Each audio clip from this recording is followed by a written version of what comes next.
O panoorin natin to press briefing Yusek Claire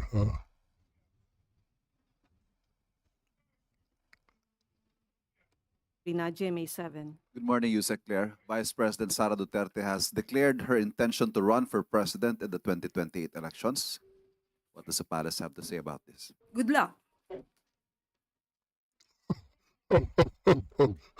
Good luck. Mukhang pikon na pikon, yo. Stress na stress to si Auntie Claire, Good luck. Good luck. Good luck. Have you spoken to the president about this development at ano pong sabi niya? Nadinig niya po. At sabi niya po ay good luck. Yun lamang po. At nadinig niya po ang mga sinabi na pinagsisisihan at humihingi ng patawaran itong sa Vice Presidente. Oh, hawak-hawak ka na naman ng ilong ha?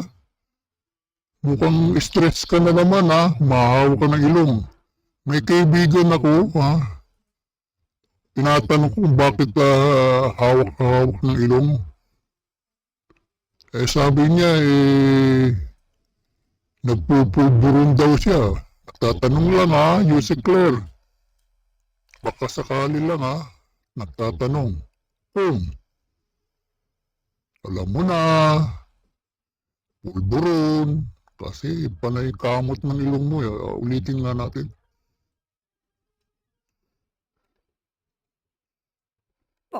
At sabi niya po ay good luck. Yun lamang po.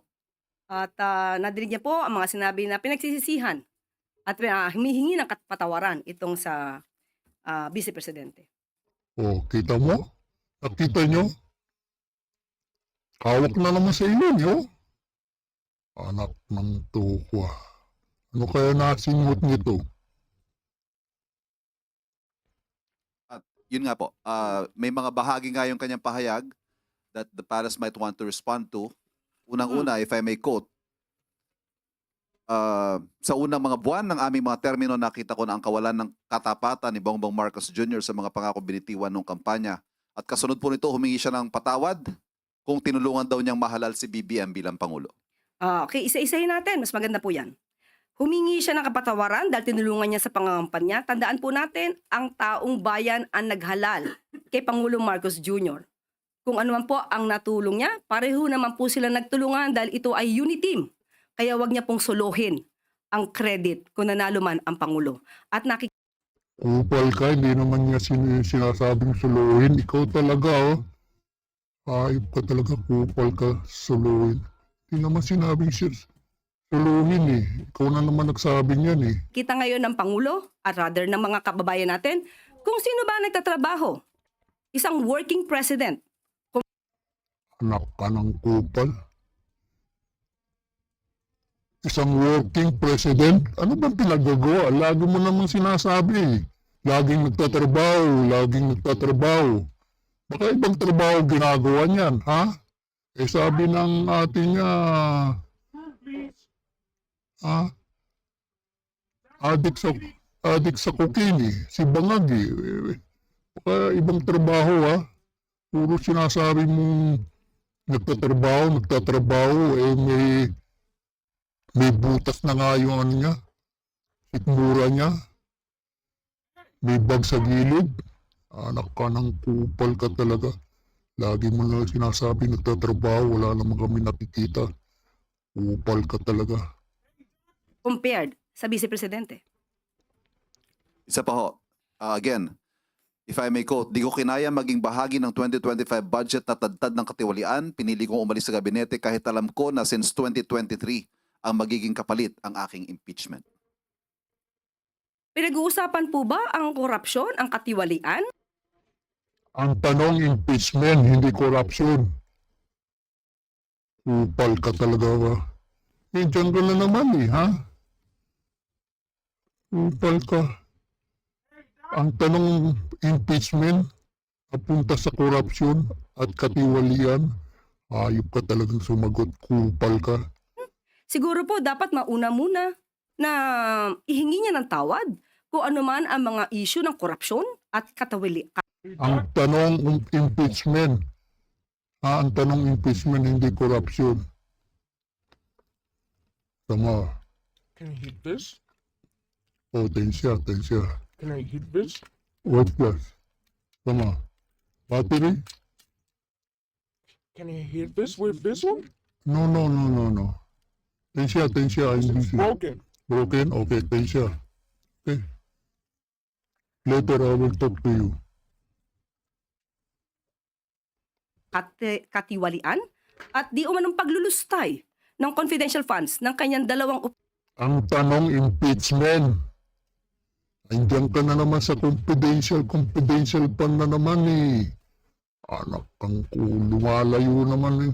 Kung ano yung tanong, yun ang sagot, impeachment. May tinanong ba siya tungkol sa confidential? Kupal ka talagang sumagot. opisina at the time, OVP at ng DepEd. Kung meron pang napipintong impeachment, ito po ay dahil sa kanyang kagagawan mismo. Kung wala naman siyang ginawa na mga maanumalya at labag sa konstitusyon, hindi naman po siguro siya matasampahan ng mga impeachment complaints.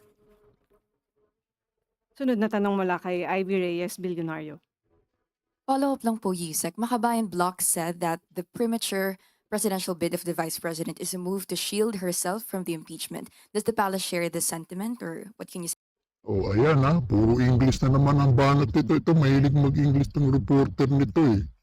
Tingnan natin kung naintindihan niyo yung English tungkol sa impeachment na naman to About that? Maaari, kanilang opinion, Kita nyo wala na mga to. Maaari.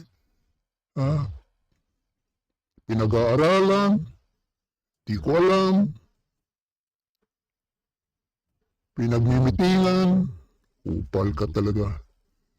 Pag Duterte magaling ka sa paninira. Kupal kang hayop ka.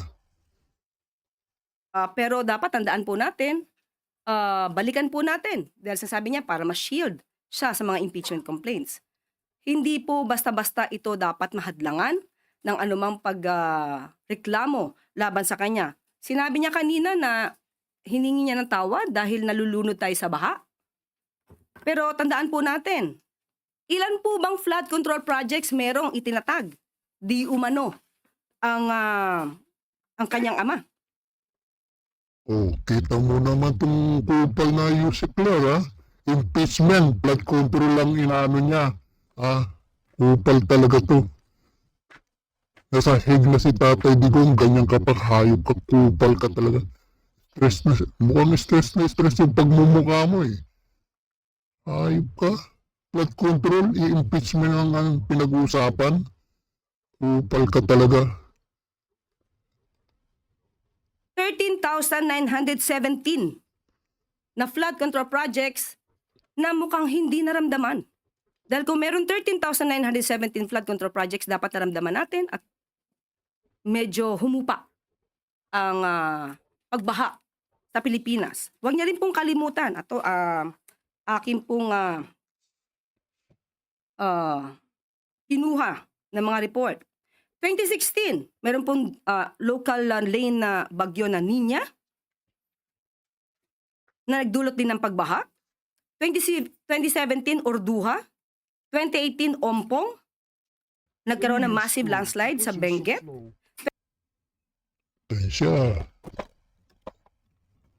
2019, Tisoy. 2020, Ambo. Lahat po ito ay may pagbaha. Taong 2020, Rolly.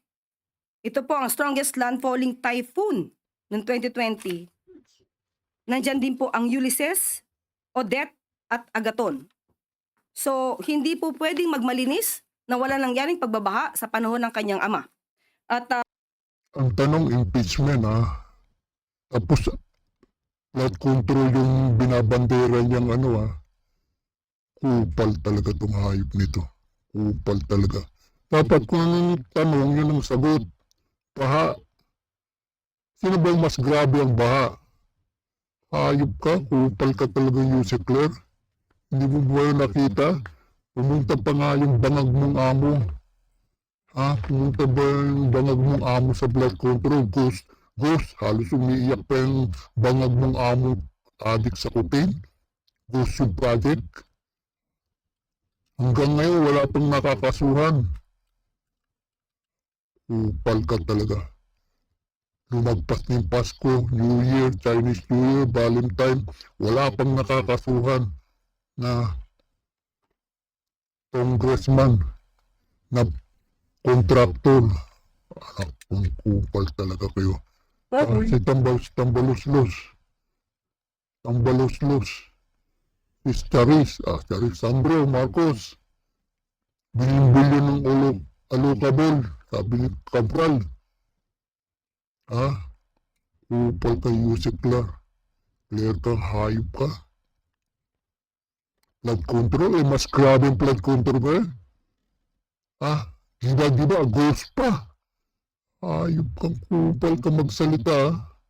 Nandito pa rin po ang ibang report at aking ipapakita. 2021, nagkaroon po na malawakang pagbaha sa Davao City kahit walang bagyo. Ito po ang isa. At ang sumusunod, ito lamang po ang aking naiprint at marami pa po if you will research. Duterte's sluggish typhoon Reich recovery spending. Ayan po ang nangyari. Taong 2021. Hindi niya po makakaila ang mga pangyayaring ito. Kaya huwag niyang ipahid lamang sa Pangulo ang sasabing pagbabaha. Dahil kung meron pong naganap na mga build, at kung talagang walang ghost projects ang dating nakaraang administrasyon, hindi natin mararanasan ang ganitong klaseng pagbabaha. 2018, faced with disaster, Duterte falls from view. Ito po, at that time, ay wala at hindi makita ang dating Pangulong Duterte. So, ang mga issue pong ito, marami pa po siyang dapat na ihingi ng tawad. Akin pong i-enumerate. At mukhang nakalimutan niya itong ihingi ng tawad. Una po, mas dapat niyang inunang humingi ng tawad sa taong bayan, lalong-lalo na sa mga biktima ng EJK. Anak pa ng kupal. EJK na naman. Dinala niya na sa Tatay Digong sahig. Kupal ka. EJK na EJK. Dapat niya rin pong ihingi ng tawad at nakalimutan niya nang siya ay magsabing mayroon siyang kilalang assassin at handa siyang magpapatay.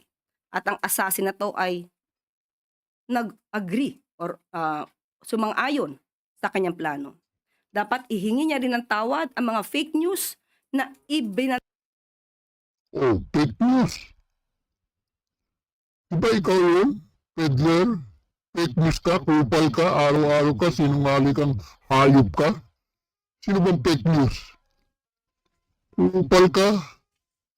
Hindi ko nakakalimutan yung sinabi mong Hey, Dad. 7 kilo na bigas na sabi ni Tatay Digong. 7 kilo. Sabi mo, hayop ka. Mahina ka talaga sa English. Ang sabi ni Tatay Digong, produce 7 kilo. Kupal ka, hayop ka. Binandera mo 7 kilo. Ang sabi ni Tatay Digong, hayop ka. Mahina ka talaga sa English. Bobo ka talaga. Kupal ka talaga.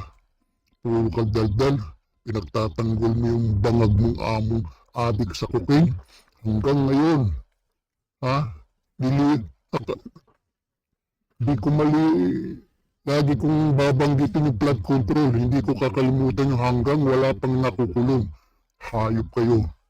Si Tambaluslos. Sandro Marcos. Bilyong alokabol. Mukhang tahimik na yung flood control, Pero ako hindi ako titigil. Kupal ka, hayop ka. Pati mga congressman na kontraktor, ang sabi ni Boeing, hayop na Boeing na yan, 60 congressman at kontraktor. Hanggang ngayon wala pang nakakatuwa. Pati ito si Lacson, isa pa tong hayop na Lacson ito. 60. Sabi niya 60 na congressman na kontraktor. Wala pa rin.